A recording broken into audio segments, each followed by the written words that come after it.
Yo, what's up guys? It's Noah here, and in today's video, we're going to be talking through some player props I like on Prizepicks for today's NBA slate on Tuesday, November the 4th. We got 6 games here for Tuesday, so, a decent sized slate. I'm recording this video the night before. Currently, at the time I'm recording this video on Monday night, we have props up for 4 of the 6 games. We don't have the full board up yet. We typically won't have the full board, the night before, but with what's available right now, I did find 2 early plays that I liked for Tuesday, and as always, we're going to give some information, some analysis on why I like these plays, break them down, and share them with you guys. Now, before we do that, make sure that you guys hit that like button down below. If you do enjoy these Prizepicks videos, make sure that you hit that subscribe button as well. And if you guys are new to the channel, and if you are new to Prizepicks, if you don't have a Prizepicks account, make sure that you go sign up. Use that promo code NOAH. When you do sign up for Prizepicks with my promo code and play $5, you're going to get $50 worth of free lineups just for signing up and using code NOAH. And then also, we are partnered with Sleeper, so I do want to give a quick shout out to Sleeper as well.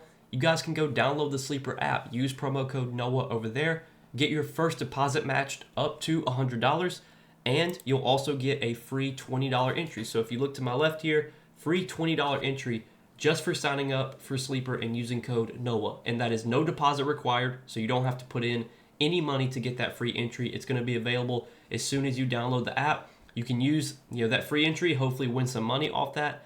And then the money that you win off that free entry is promo funds. You can use those promo funds to then play for real money. And then any money you win off those, those lineups is cash. So this is a way for you to basically win money on Sleeper without even having to put any money in. So it's risk-free. It's a win-win for you guys. Highly recommend that you check out Sleeper. Again, use that promo code NOAH if you don't have an account over there on Sleeper. But we got some Prizepicks plays here to talk about for Tuesday, guys. Now, I do want to recap our plays from Monday's video before we talk through our plays for Tuesday. So on Monday, we gave out 3 picks, went 2 and 3 on our 3 plays for Monday.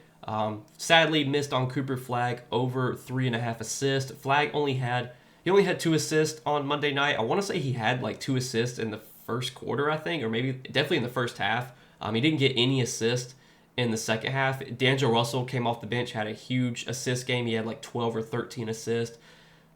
I was expecting Flagg to have a pretty good ball handling role. It looks like D'Lo, though, was kind of the guy doing a lot of the ball handling on Monday night, and Flagg, again, only had 2 assists. But our other 2 plays did hit. We hit on Jaylen Brown over 24.5 points, and then we hit on Domantas Sabonis over 15.5 rebounds plus assists. So 2 and 3 Monday night. Obviously would have loved to have gotten a full sweep, but still doing really well, with our NBA plays as of late. I think our last 9 NBA plays we've given out were 7 and 2 on our last 9 picks. So still been on a really good run. Had another really good day in the Patreon. We went 6-0 on NFL Sunday on Patreon, and then for Monday's NBA slate, we went 4-0. Gave out 5 picks. One of them was a push, so went 4-0 on our plays for Monday. So just been doing really well lately, and hopefully we can keep that rolling. As always, guys, if you enjoy these Prizepicks plays, and if you do want more Prizepicks plays from me, I give those out every day on Patreon. You can check that out. It's linked down below in the description. But talking through the picks that I like for this Tuesday slate, first prop that we're going to take a look at is going to be a fantasy score prop. I've said this before. I've said this a lot. Fantasy scores are some of the biggest edges on Prizepicks. If you know how to project fantasy scores, these are stat types that you can make a lot of money off of. There's a big edge with fantasy score. These are props that Prizepicks has to create themselves. They have to come up with these lines themselves. They can't copy these lines from sportsbooks. If you look at sportsbooks, sportsbooks offer points props. They offer rebounds. They offer 3-pointers, assists, all that stuff. No sportsbooks, to my knowledge, offer fantasy score. Fantasy score is really only available on DFS apps. And there's always a big edge with fantasy score. If you're in my Patreon, I give out a ton of fantasy score props every day. We get great value on the props that we give out. A lot of the times, I give out plays on Patreon for fantasy score, and by the time the game starts, the line's bumped 2-3 points. So there's a huge edge with fantasy score. Now, the one that I'm liking for Tuesday night at first look is Nickeil Alexander-Walker. We're going to take for more than 25.5 fantasy score. So Nickeil Alexander-Walker has had a bigger role as of late, because the Hawks have been without Trae Young. So they've been without Trae Young their last 2 games, and Nickeil Alexander-Walker has started both of those games in place of Trae Young, and he's played really good minutes. He played 32 minutes against the Pacers, had 32.1 fantasy points, played 34 minutes last game against the Cavs. Did go under this line last game, but played 34 minutes, which was great to see. Last game, he did shoot 3 for 11, and 3 for 11 and 0 for 4 from 3. He also had 5 turnovers. So it took Nickeil Alexander-Walker shooting 3 for 11 with 5 turnovers to go under this line by half a point. Like, that just shows you how much value there is in this line. I think this line on NAW should be like closer to 30.5. This is a player that throughout his career has shown an ability to be productive when he does get minutes.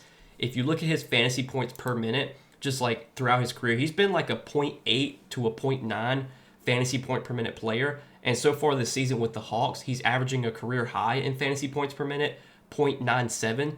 Now, sure, it's a small sample. He's only played 7 games with the Hawks this year. But this is a player who can soak up usage. He'll take shots. He can run the offense. And right now, without Trae Young, he's really running the offense. He's got the ball in his hands a lot. And we've seen him just have a big role as of late. I mean, I'm sure you can look like their last 2 games, look at his usage rate. I want to say he's had a pretty good usage rate in this 2-game sample without Trae Young. So let's see. So far this season, NAW, his usage rate is 24%, which is 4th highest on the team. The last 2 games without Trae Young, Nickeil Alexander-Walker's usage rate is at 25.3%, 2nd highest on the team. So he's 2nd on the team in usage over their last 2 games without Trae Young. Just a good good role, it really is, which we're betting on here.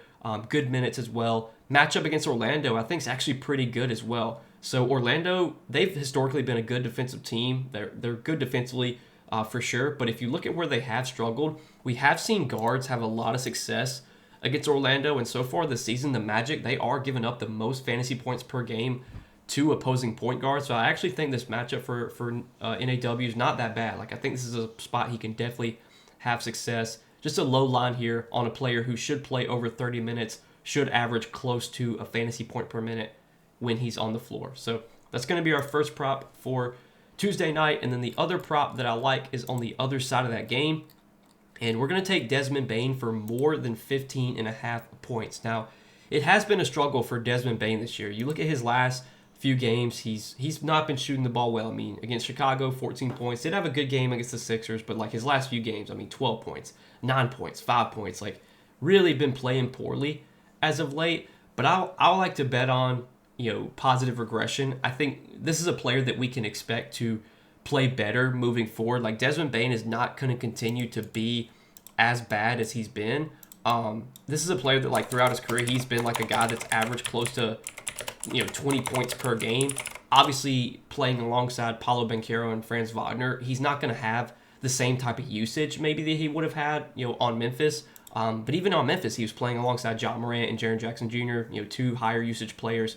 But like last year with Memphis, I mean, Desmond Bane averaged 19 points per game. The year before that, he averaged 23.5 points per game, 21.5 points per game.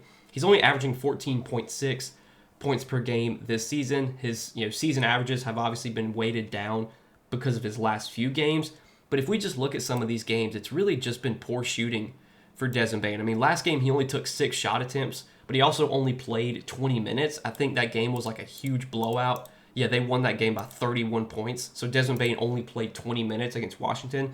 Against Charlotte, he played 28 minutes, shot 4 for 11. Against Detroit, 31 minutes, but he shot 4 for 15. Had a good shooting game against the Sixers, 10 for 17, and had 24 points. And then against Chicago, 7 for 12 in that game, 0 for 2 from 3, kind of like an average shooting game. But last few games have either just been blowouts or bad shooting performances. We can expect Bane to shoot the ball better, moving forward. This is a player that in his career has shot like 47 to 48% from the field. So far this season, he's only shooting 42% from the field. And then from 3 is where he's really struggled this year. He's historically been a player that's shot about 40% from 3 in his career. But this season, he's shooting 25.5% from 3. Like, he's just shooting the ball bad. And that's not going to continue. Desmond Bane's eventually going to start to make shots. And I think this could be a matchup where he has success going up against the Hawks. The Hawks have historically been a pretty good matchup because they're a team that plays pretty fast. They're a team that defensively is not very good. So far this season, if we do look at pace stats, so far this season, I believe the Hawks, they are top 10 in pace. Let's see. Yeah, they're top 10 in pace this season. I think last year the Hawks were one of the fastest paced teams in the league. If you look at defensive rating, Atlanta's about middle of the pack when it comes to defensive rating. But one thing that Atlanta does really struggle with, they will give up a lot of three-point attempts. They're top 10 in three-pointers allowed per game so far this season. Last season, Atlanta gave up a lot of three-point attempts. I want to say they were like top 5 in three-point attempts allowed. Let's see if I can pull it up real quick. Let's see. So last season, Atlanta, they were they were more about middle of the pack in terms of three-point attempts allowed last season. But they were top 10 in three-pointers made allowed per game. So far this season, Atlanta's given up a ton of three-point attempts. They're top 10 in three-point attempts allowed per game. So I think, a guy like Desmond Bane who takes a lot of threes, this is a really good matchup for him, facing a team that gives up a lot of threes, also a team that plays fast. Should be more possessions in this game, should be more opportunities for Bane to score points. And I know he has already faced Atlanta once this season. He did face Atlanta in their second game of the year. He played 33 minutes, only scored 15 points, so he did go under this line against Atlanta earlier this season. But if you look at his shooting in that game, he shot 5 for 14 and 1 for 7 from 3. So, he got the volume, just didn't get the efficiency. Eventually the efficiency is going to come back for Desmond Bane, and I think in this matchup, this could definitely be a spot where that happens. So these are the two props, guys, that we're going to roll with for Tuesday's NBA slate. Again, right now we only have props up for 4 of the 6 games, so we don't even have a full board up yet. But when we do get a full board on Tuesday, I will post more Prizepicks plays over in my Patreon. So go check that out. It's linked down below in the description if you do want more Prizepicks plays from me. But as always, guys, I appreciate you supporting the YouTube content, all the videos I put out here on YouTube.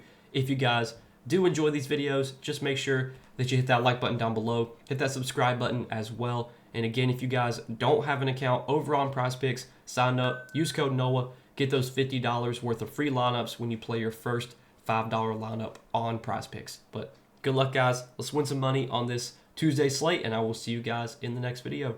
Peace.